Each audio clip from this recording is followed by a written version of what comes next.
But as the war raged on, any hopes that the civilian population had of continuing to live their normal lives began to fade away. With both sides unable to reach an agreement, despite several attempts at peace talks, including one in Ethiopia presided over by Ethiopian Emperor Haile Selassie, the Gowon administration came to the very reckless conclusion that the only way to break the deadlock would be to trigger its nuclear option.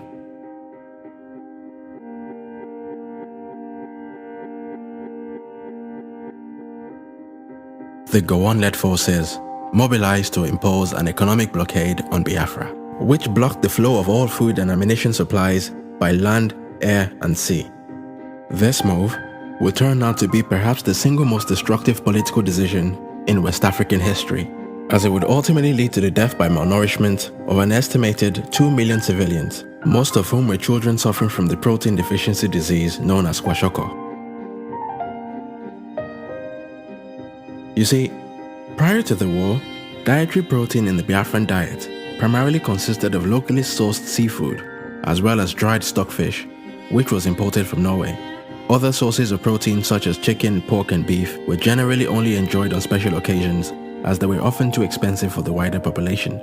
But as the blockade prevented the importation of Norwegian stockfish, and also restricted the local fishermen's access to the seas, the region's protein supplies were quickly depleted, and the national diet was reduced to almost 100% starch. As the war took place around the golden era of TV media, the images of millions of malnourished Biafran children projected on TV sets worldwide would be one of the global community's earliest introductions to the now infamous trope of the starving African child.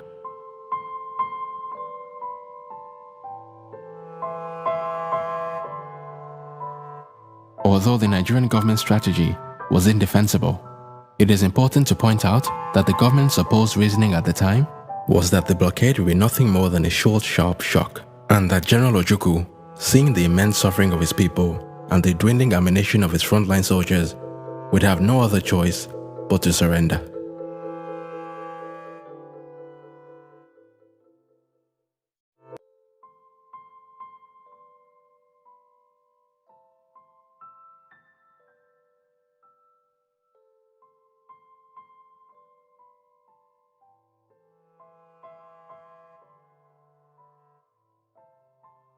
However, what the Nigerians had failed to realize was that the Biafran state had secured the support of a foreign benefactor of its own.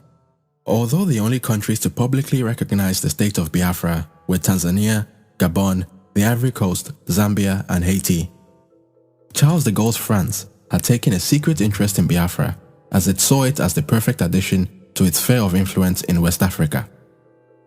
According to French President Charles de Gaulle, Biafra was a just and noble cause, and so working closely with the French-aligned governments of the Ivory Coast under President Félix Houphouët-Boigny and the Gabonese Republic, led by President Omar Bongo, the French government helped to prolong the war by providing Biafra with weapons, mercenary fighters, and as much food as could be smuggled past the Nigerian blockade.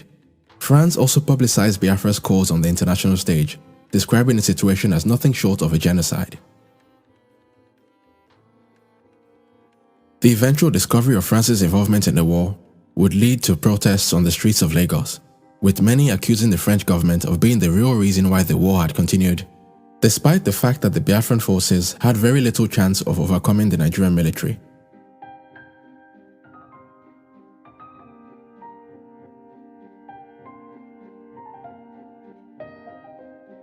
But did France really get involved in the war simply because Charles de Gaulle considered Biafra to be a just and noble cause? Well, not exactly. France's involvement was all about economics and had very little to do with some romantic desire for the Biafran people to share in the French ideals of liberté, égalité, and fraternité. Later investigations will show how the French state-owned oil company ELF had secured lucrative drilling agreements with the Biafran state. Had Biafra successfully seceded from Nigeria, these agreements would have guaranteed ELF access to the equivalent of 7% of Nigeria's oil supply, and given the French government a nice slice of the Nigerian pie, which since the discovery of oil back in 1956 had been enjoyed solely by the Shell BP oil company. Although the French government tried to keep its ties to Biafra secret, General Ojukwu did very little to hide his country's French connection. From as early as the first year of the war, General Ojukwu had already begun to suggest that French would be made compulsory in Biafran secondary, technical, and teacher training schools. In his own words, he was very keen for his people to benefit from the rich culture of the French-speaking world.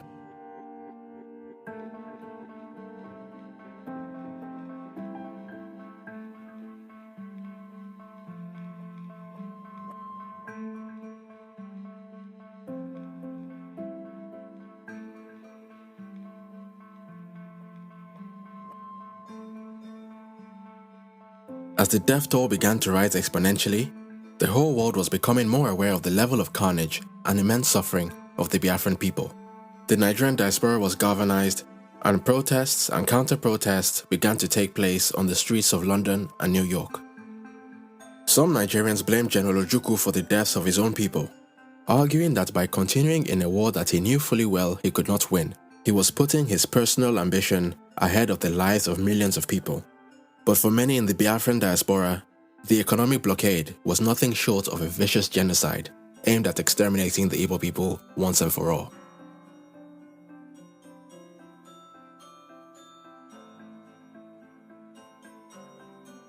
Another accusation that was thrown at General Ojukwu was that the only way he managed to cajole his army and his people to continue in the fight for Biafra was by reporting stories of false victories and by giving false guarantees about the imminent end of the war.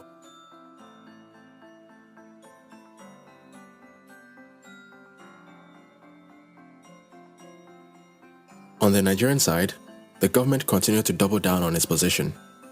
Despite reports of horrific levels of death and suffering, the Gowon-led government refused to blink first and continued to accuse General Ojukwu of killing his own people by lying to them about their chances of winning the war. I do not wish to say anything on this occasion that might be regarded as prejudicial to the peace talks now going on in Kampala, Uganda. But in the words of Mr. Asika, the rebel leaders ought to know when enough is enough. They should call a halt to the shameless deception of innocent Igbos with reports of fictitious victories on the battlefronts. They should appreciate that the so-called diplomatic recognition by dubious characters cannot, in the least, alter the course of Nigerian history. It is sheer wickedness for Ojukwu and his clique to continue to goad innocent citizens to support rebellion and lay down their lives for a cause that is not just. The rebel leaders know in their hearts of hearts that all their false propaganda about genocide and massacre derives from personal ambition and the haunting fear of their own future and safety. Consequently, they do not know when to stop. I call on those who claim to love Nigeria and the Igbos to face realities and advise the people of the East Central State to lay down their arms and return to the fold. It is not enough for organizations and individuals to ask the federal government to cease hostilities while ignoring the evil intentions of the rebels. I honestly believe it is in the true interest of the Igbos that they return to the fatherland. I am satisfied that all other Nigerians have learned the lesson of our most recent history and the current civil war. And I pray to God that there will never be a repetition.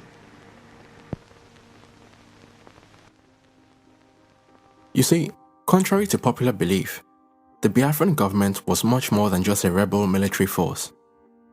General Ojukwu also assembled a group of elite writers and artists who were tasked with cultivating nationalist spirit at home and also spreading Biafra's message on the world stage. Political cartoons were put up all around the country, pushing simplistic interpretations of the causes of the war and demonizing not just the Nigerian military, but the Nigerian populace at large.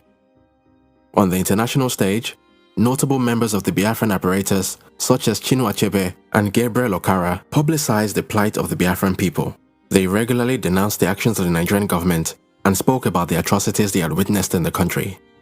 The Biafran story became front-page news, and more members of the international community began to call on their own governments to take action.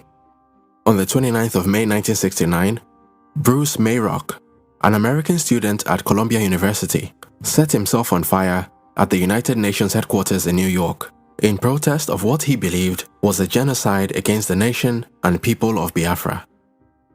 He was pronounced dead the very next day.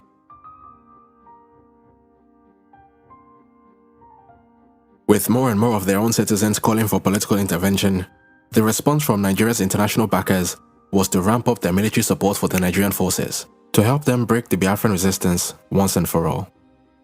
With their increased firepower, the Nigerian Federal Forces launched another major attack on the Biafran defense in the last week of December 1969. This final offensive, known as Operation Tailwind, was executed by a battalion led by Colonel Olusegun Obasanjo, a man who would later go on to be a two-time president of Nigeria. Operation Tailwind would ultimately break the deadlock. After over 3 weeks of heavy fighting, the last two major strongholds of Owerri and Uli fell to the Nigerian forces. Unwilling to go down with the Biafran ship, General Ojukwu fled by plane to the Ivory Coast, leaving behind his deputy Philip F. Young to negotiate the terms of Biafra's surrender to General Yakubu Gowon on the 14th of January 1970.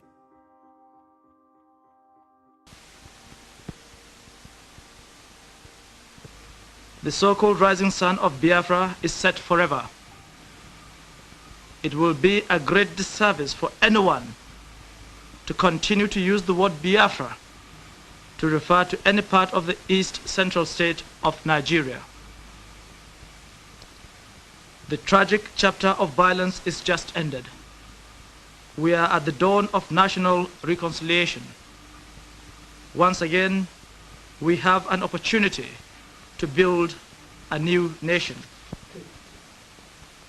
You will have heard that my government may seek the assistance of friendly foreign governments and bodies, especially in the provision of equipment to supplement our national effort. There are, however, a number of foreign governments and organizations whose so-called assistance will not be welcome. These are the governments and organizations which sustained the rebellion. They are thus guilty of the blood of thousands who perished because of the prolongation of the futile resistance. They did not act out of love for humanity. Their purpose was to disintegrate Nigeria and Africa and impose their will on us.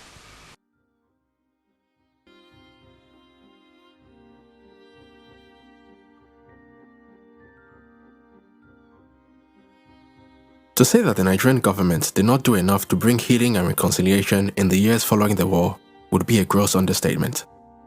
Even the federal troops that were deployed to assist in the resettlement of the survivors of the war would be accused of taking advantage of the people that were there to help. I have complaints about the behaviour of your troops. Many women say they've been molested and raped. Men say their property has been taken away from them, looted. Do you know anything about this? I don't think that is true. To say general looting and raping and the rest of it, that couldn't be true. You know, in every war, there's always one or two odd soldiers who will behave in the out of the general pattern. And well, I won't deny that there would be cases of this. And you do realize that it's not very easy for officers to be there all the time to check this type of thing. But everything has been done to keep the soldiers out of the villages, out of the roads, out of the towns. But here in the centre of this town, Colonel, I've personally seen soldiers taking household gear away from people's homes, loading it onto trucks and driving away. A sergeant major stopped one truck and made them take some stuff off. That sometimes we carry refugees with their belongings from the towns to the villages. Yeah. This could be. But this was just property being taken out of a house, furniture, a bedstead, among other things. Well, that might be one of the cases, the few odd cases I've talked about. But there are always people around who will check this type of thing, you know.